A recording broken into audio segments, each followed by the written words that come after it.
आइन कौमी वहदत की अलामत, तरक्की की कुंजी नौजवानों के हाथों में है। वजीर आजम शहबाज शरीफ का इस्लामाबाद में कौमी यूथ कन्वेंशन से खिताब, नौजवानों को तरक्की के लिए तमाम वसाइल फराहम करने की यकीन दहानी। कन्वेंशन में आर्मी चीफ भी शरीक हुए।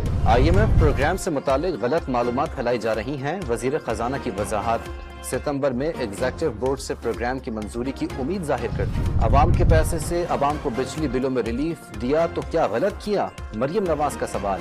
सिंध के अवाम को रिलीफ मिलेगा तो खुशी होगी।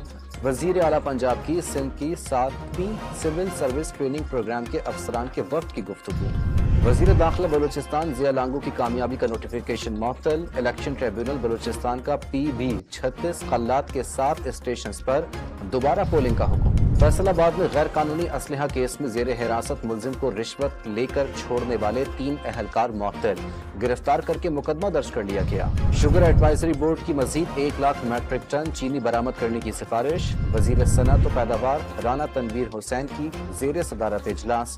स्टॉक की दस्तियाबी और कीमतों का जायजा लिया गया। और रावलपिंडी में पाकिस्तान और बांग्लादेश के दरमियान पहले टेस्ट का टाकरा। 16 रन पर 3 विकेटें गिरने के बाद पाकिस्तानी टीम संभल गई। चाय के वक्फे तक 81 रन बना ली।